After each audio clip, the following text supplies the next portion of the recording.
हम देखेंगे अंकित मान के बारे में, यानी फेस वैल्यू। इसके पहले हम लोगों ने देखा था स्थानीय मान। स्थानीय मान में स्थान को बताया जाता है, जबकि अंकित मान मतलब उसका चेहरा क्या है।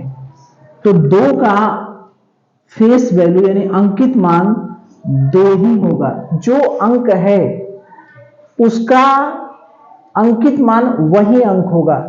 जैसे 2 है तो उसका अंकित मान क्या होगा 2, 3 है तो उसका अंकित मान क्या होगा 3, 5 है तो क्या होगा 5, 4 है तो उसका अंकित मान क्या होगा 4, 5 है तो उसका अंकित मान क्या होगा 5। ये सब जो है वो क्या है अंकित मान।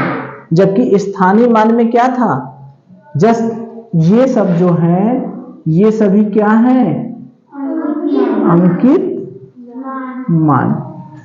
जबकि अगर 5 का हम अंकित मान निकालेंगे तो 5 ही होगा, लेकिन अगर स्थानीय मान निकालेंगे तो 5 लिख के इसके आगे जितने अंक हैं उतने क्या करेंगे 0, 1 2 3 4, 1 2 3 4, ठीक है।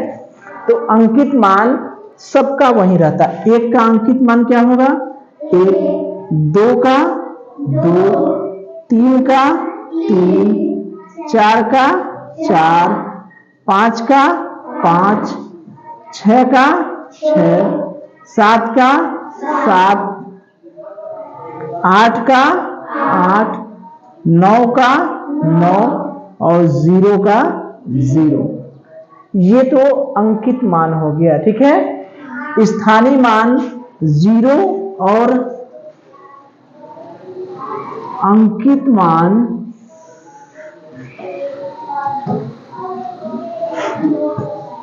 स्थानीय मान 0 का 0 होता है।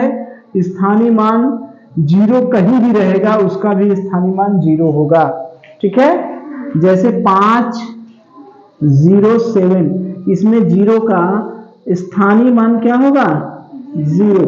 ये क्या है स्थानीय मान, ठीक है। अंकित मान भी इसका क्या होगा 0।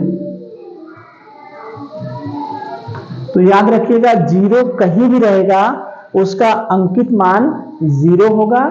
स्थानीय मान 0 कहीं भी रहे स्थानीय मान उसका हमेशा क्या होगा 0 ही होगा, ठीक है। जैसे देखिए इसी में अगर ये हमने 0 कर दिया तो इसका अंकित स्थानीय मान क्या होगा 0। इसका स्थानीय मान क्या होगा 3 लिख के 1 0, इसका स्थानीय मान 4 लिख के 1 2 3 0, ठीक है।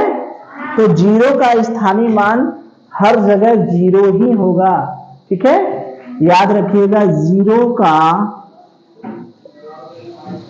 स्थानीय मान क्या होगा 0 होगा हमेशा, चाहे वो इकाई पर रहे, चाहे दहाई पर रहे, चाहे सैकड़ा पर रहे, चाहे हजार पे रहे, चाहे 10 रहे, किसी भी जगह रहे 0 का स्थानीय मान हमेशा क्या होगा 0।